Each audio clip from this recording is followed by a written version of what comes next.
It's a brutal attack on a man while a Miami police officer sits in their cruiser.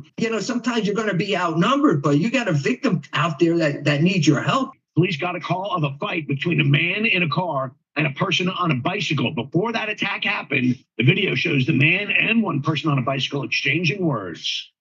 Then the man walked over to the officer's driver's side and said something to her. The attack started while he was walking back to his car. Someone jumped on and smashed the windshield. Several people kicked him while he was on the ground. Then the bicycle slammed on top of him. The officer still in her car. Another officer arrived and jumped into the brawl. Moments later, the video shows her getting out of her cruiser and addressing the matter.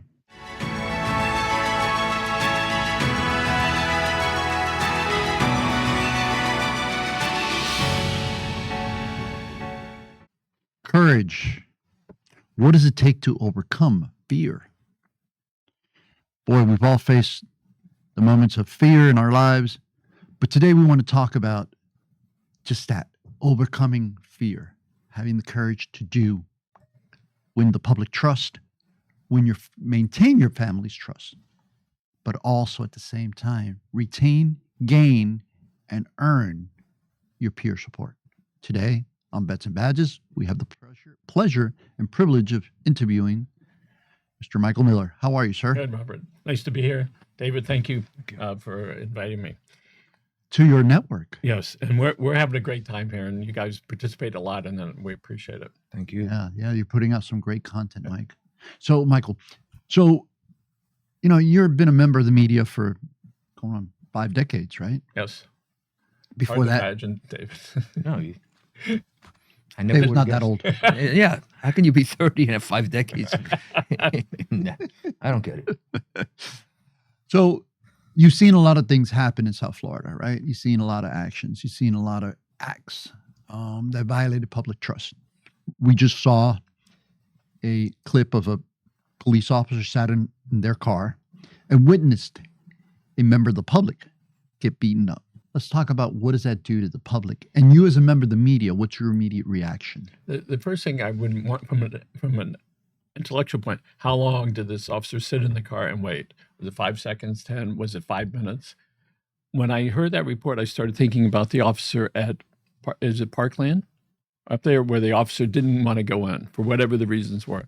And then I started thinking about these poor kids down in Texas where the cavalry didn't go in, but then when the SWAT team or whatever came in, they said, who's in charge? Well, they're in charge. Never mind, we're going in. That to me, that all goes in together. And it's like, wait a second. If you have an officer, they have 2 things. One, the right to protect the public, and then somewhere in there, the right to protect themselves. But being that it happened to be a woman, I started backing out. Well, because it was a woman, all right? And I don't know her name or her size, all right? And so I imagine, well, maybe she's a 5-foot-tall woman, and she didn't want to go out. She wanted to have help. On the other hand, she's an officer and supposed to go out and do something and protect the public. So it was a little distressing to see that. And again, I looped it in my head. So all 3 of those were similar. They didn't go in for whatever the reasons were. And so we look at it and say, what does that mean when I'm in trouble and there's a policeman just next door? So is that Michael speaking as a member of the media, or is that Michael speaking as a private citizen? Well, I have the 2 parts. One, you're an officer, you need to do it. Then there's the empathetic part. She wants to go home and be with her children. I probably wouldn't say that if it was a guy. Right? Why not? I don't know. Suppose the guy's 5'2". Yeah. Suppose he's a jockey and he decides to become a cop. Yeah. Are we not giving the same, leeway because of the? It should be the same. It should most definitely 100% be the same. Firemen and the armed services. No, you signed up. You're going to carry the weapons. You're going to do this. This is your job, and you need to do that. Again, I have great empathy for it, but it was a little lost in compassion when I said, wait a second. Maybe one of those 2 would have been killed, all right? And maybe her intervention at that time, even from a distance, all right, might have helped. So, David, you were on local media. You provided a analysis, if you will. What are your thoughts? You would like to see what transpires. Okay, there may be something that occurred that could explain this away.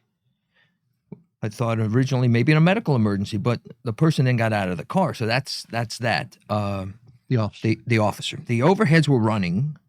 You know, what gets to me more than anything was the brazen disregard for law enforcement. Forget if there was going to be intervention or You mean not. by the perpetrator by the and perpetrators, the mob on bikes. They see overheads running, and they still decide to overheads? attack Oh. the overhead lights Okay. that were on the car, and that's for safety reasons for the officer if they're in a park there for visibility as well. I think it was at the Arch Center right outside. So you had that brazenness right there, and the guy's getting pummeled. And they get on his car and they they jump on the car and smash his windshield. I mean, that's the property crime. This was a violent physical attack, aggravated when the bike got thrown. It could be a weapon. Yeah, the bicycle was thrown on top of the victim. The analysis is what everybody saw. Something should have happened, and nothing happened. To be fair, that other officer came running in with the guy on the bike, like a bowling ball to a pin to pick up the spare, and did what he should have done. Mm-hmm. He protected that victim using his own body, catapulting himself to tackle this guy that was going to pick up the bike again. Listen, that's what we signed up for. You didn't get drafted. You enlisted. And, So you made a comment in one of the news interviews, and that was that, if you're not fit for the job, you should leave. Job's not for everybody. And there's a lot of jobs that aren't for other people. People leave the medical profession. They realize, this isn't for me, or law, it's not for me. Same with police. People shouldn't be there just to pick up a paycheck. I mean, and unfortunately, I think a lot of times you've run into that. This is a calling. Law enforcement's a calling. It's not, now it's more of a job. It should be a calling. It should have remained a calling, a career. It's got to be more to it than just picking up that check weekly or biweekly. And people have to buy into that, it's such an important function. I speak very highly of it. I'm retired now, but it's a passion, right? So there are two things that are, while you guys are speaking, that were brought up. One was empathy for the officer and what the officer may have been thinking, fearing for their life or their safety, took over everything, right? And that's what purpose of this conversation is. How do you overcome that fear? But the other part of this is the public sentiment. And there were two sides of that public sentiment. One is trust, that if somebody's in danger and it's multiple assailants, the question now arises, will the police come in and jump in and take action, right? And I'm sure that some people are thinking that. But the other part of that is, David, what you just said, the brazenness. The mob is literally violently beating another person, one person, while the officer is there. Pretty close. And they didn't know if he or she was going to get out of the car. They said, we're still going to because it may be a lack of respect for law enforcement or whatever the case is. Who knows if that person would have gotten out of the car. And at this point, you don't know if it's a male or female. That's irrelevant. If that officer would have gotten out of the car, they might have scattered. I have a sneaking suspicion some of them would have scattered. It's not to say you're going to shoot anybody or you're going to, but you have a taser. You have voice commands. Take control of the situation as best you can, rather than laissez-faire attitude. And I think the immediate response when you hear and you can see that is, why isn't the officer getting out? That is the immediate thing. And then I think we start rationalizing that, after that. But the immediate thing, wait, a cop is there. They're supposed to protect people. And so it goes back to if it's with me, well, what if? And then you say, here's the police. I look at it sort of like the fire rescue. Okay, they're there. The building has got a problem. Let's say they're firemen. They say, I'm not going in. I'm not as strong as the other guys. All right. I hate to say that, I don't want to sound chauvinistic, but if you take the gender out of it, it's an officer that was there that didn't do what I suspect the public wanted to do. I don't know what policy is on that. When the public looks at it, it starts to, as you're sort of implying, what did it do for us in trusting police enforcement? Yeah, it's an issue. I mean, let's face it, actions have consequences, especially now that just about every turn you take, there could be someone with a camera, right? phone. Everybody has a phone. Most people have phones, and they all have cameras, and most likely you're being videotaped. So you have to be more conscious of what you're doing when you're in the public. Here's a question. What does it take? And this is really the bigger issue here. What does it take to overcome that fear that, oh, crap, I'm facing imminent danger to myself, but still I'm going to overcome that fear, charge on and overcome. If we look down to Texas, when those new guys came in and said, we're going in, these guys don't want to. The Uvalde. Uvalde school? Yes. It's like they said, who's in charge? No, okay, we're going in. So they were facing the same situation as the other people, but they just decided to confront it rather than we'll just lay back and wait for somebody else to come in. You're talking about the federal agents who came to the scene and Yes. went in while the locals were Yes. sitting there And figuring besides out. it was all mucked up, it went to the courage of these guys at recognizing there's some bad guy in there that has a weapon, all right, that was killing or killed a whole bunch of people. They decided to go ahead and confront it rather than to wait. And so I'm taking all these three things and I'm putting them together. Yeah. And the more I think about it, the little crazier I get about that officer. For whatever their reasons were, gender's got nothing to do with it. And I get it. But the immediate impulse is, why didn't they get out? And what if that was my father, brother, sister, brother that was getting beat up? So, David, let's talk about, as a former police executive, chief, retired police chief, let's talk about training and preparedness for the officers. Let's give Michael a sense of, and the audience, a sense of what they go through. Well, you go training to prepare them to confront the unthinkable. You go to the academy. You're trained in a number of areas. There's training after you graduate the academy. There's a value-driven, there was with City, value-driven course where you enhance these skills. You have an FTO. Then Field training officer. Field training officer, yes. Sorry with the acronyms. But then you're out on your own. It all depends, the training, what you want to do. I mean, what propels somebody to go running after an armed offender down the street? I mean, if you stop to think about it, you would say, what the hell am I doing? But then you realize, oh yeah, I'm a cop and this is my job. And you do it. A lot of these things, it's, if you stop too long to think about it, a rational person isn't going to do it, but police in and of itself, they're at a higher level. So what appears to be a rational behavior for a citizen that's not trained, it has to work like clockwork. And that's not to say you're not scared or that you don't have a little bit of fear in you, because that would be crazy.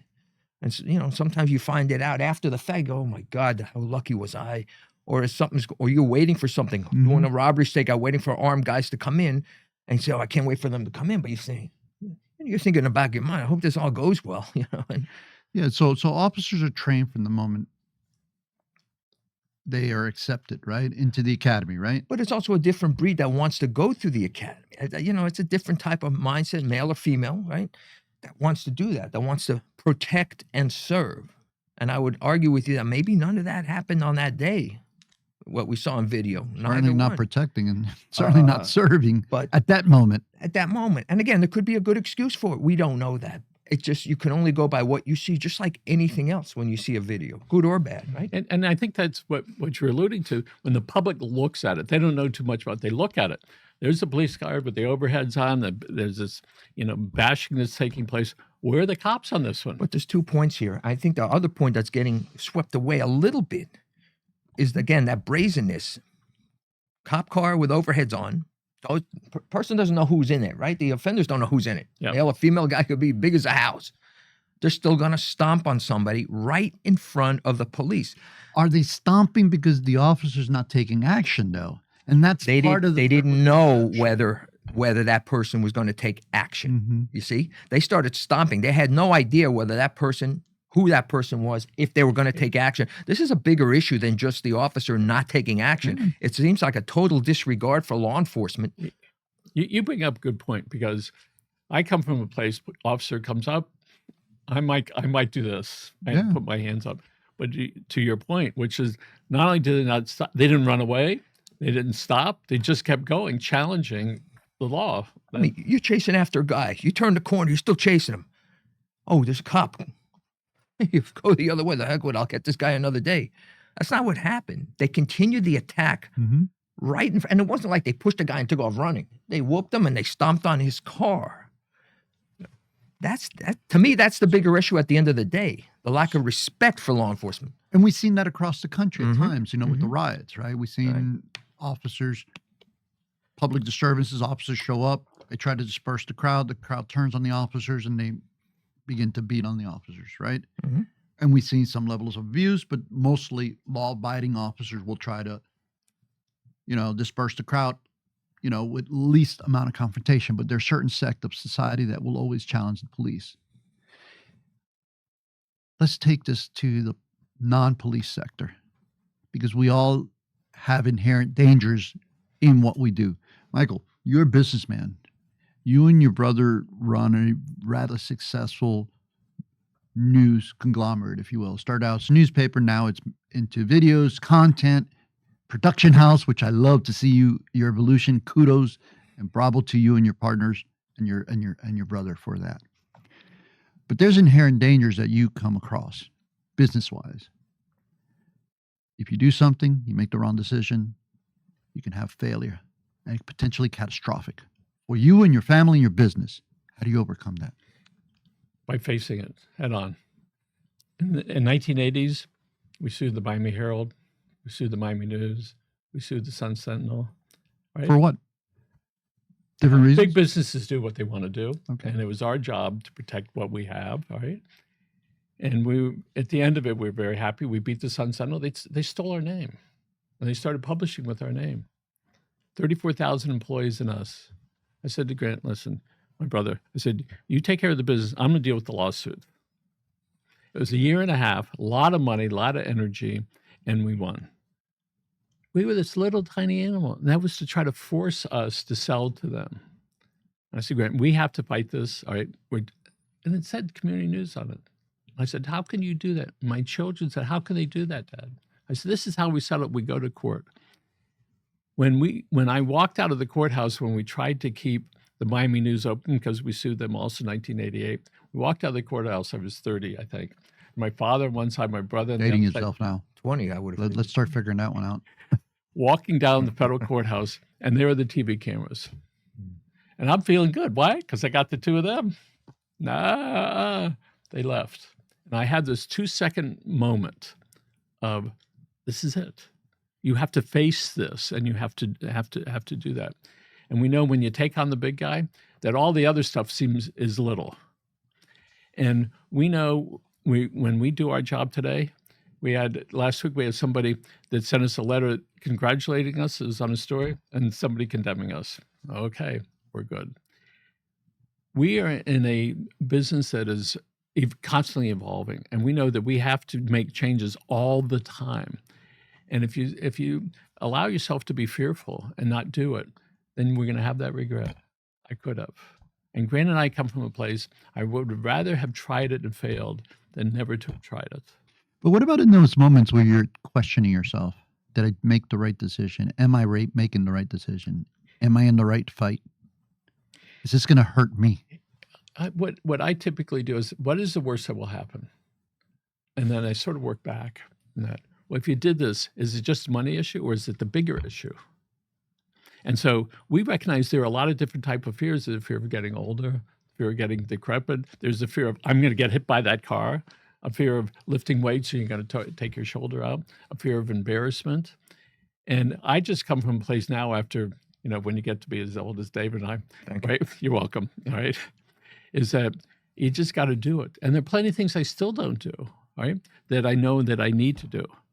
But it's really in making the changes all the time that make it so that it works. Also, I recognize that as employers, which we've all been in that, it is your job to protect the people that are there. And actually, the law mandates it, right? You better take care of this because if you don't, here's this problem. So sometimes if I'm wondering, I looked into the intellectual point, I start looking at it, okay? And it gives me strength inside to be able to make those decisions. 30 years ago, when we said, how are we going to test an area to see if it's good for us without investing $500,000 and then perhaps failing? Oh, yeah, this is this thing called the internet that is first starting. Oh, we could do that. And when you think of all the great inventors of stuff that we really enjoy every day, they're not afraid of it. They said, we found another way when we failed not to do it. So, and I try to encourage our people, try it, and we'll find a way to make that work. And so in our business, we knew that it was mandatory that we evolve and be ahead. But I want to congratulate you. In 2017, you were here with somebody in the back with a iPhone, Right. and he had 15 people lined up. And he's laying on the ground. I said, "What the heck is this thing?" Well, so today we have 4 studios here, and you were part of that and that evolution to look like that. So I am immensely honored, and I will always be honored for that. And I will always say that I have a partnership with you, whether you want it or not, because I mean, you were, as you said, figuring out how to stay ahead of the curve. Mhm. Because as we know, the print media is fading, shrinking, I would say. I don't think it's ever going to fade, but I know it's shrinking. it's evolving pretty rapidly. Into what? Digital? Well, years ago, we were in tried to figure out what business we were in.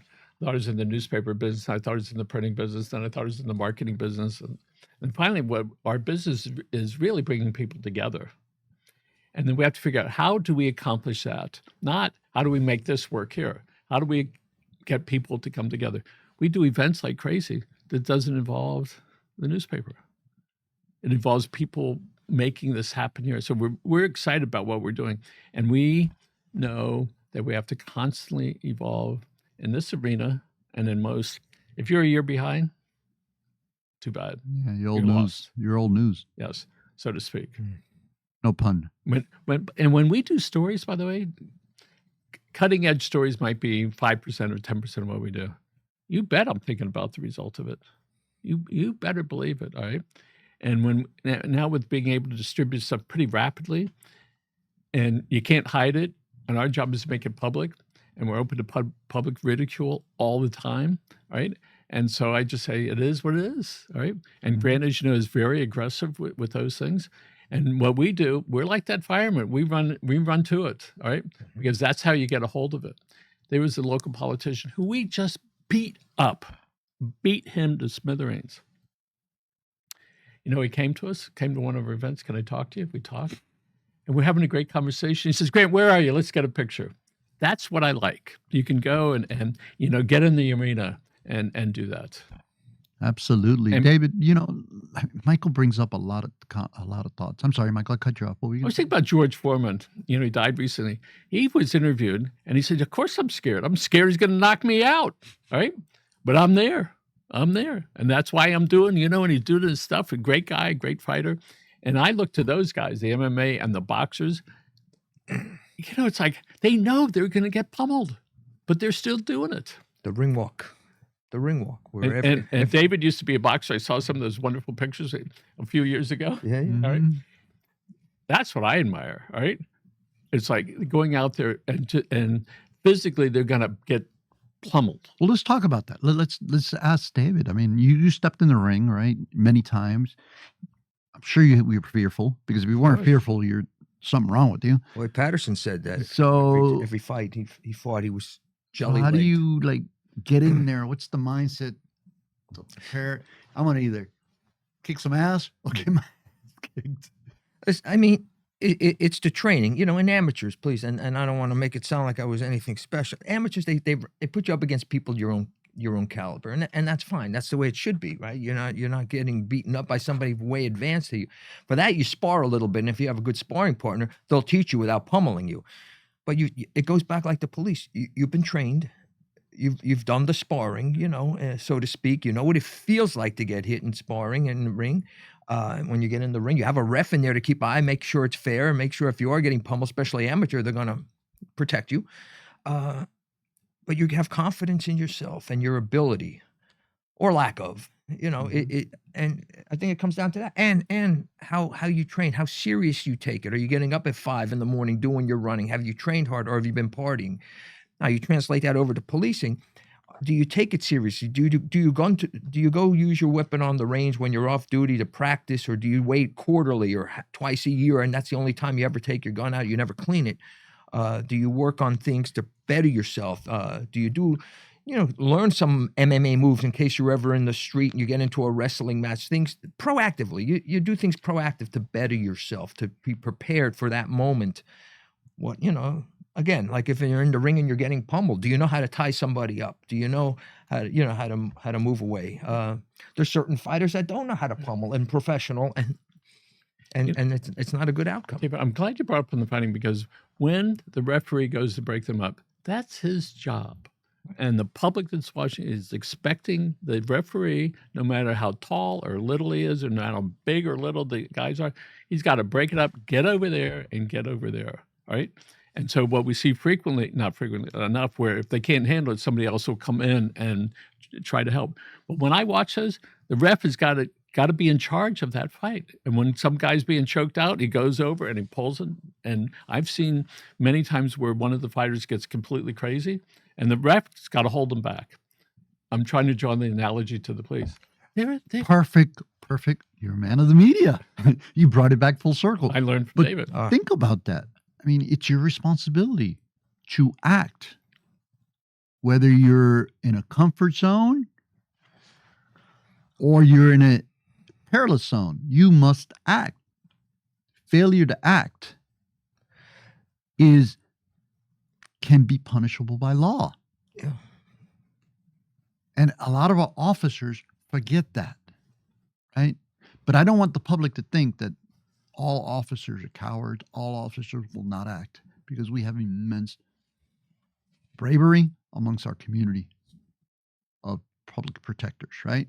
You were going to say? Now, speaking to your point, I've got 2 minutes. I have refereed also, and always felt much more responsibility in there, taking it far more serious than my boxing skills, which again, they weren't the greatest, I'm telling you.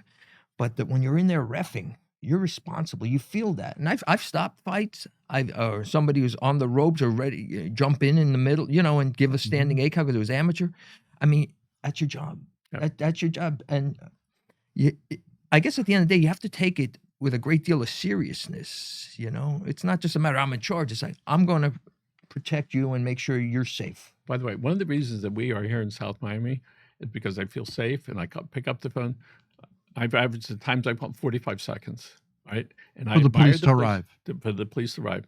And some of the best officers over there are women, and they are tough. Yeah. Don't mess with them, because they're going to take care of you. I want to thank you. I know you're going to continue for a while. Thank you very much, Robert. David. Thank you. Always a pleasure. Thank you. I'll see you in the ring. Okay. Thank you. So on that note, this has been another episode of Bets and Badges. We've been interviewing Michael Miller, one of the principals of the community newspaper Community News Network. Daniela Quevedo behind the scene, our producer for today. We couldn't do it without you. Thank you to you, the public. We look forward to speaking with you next time. Thank you.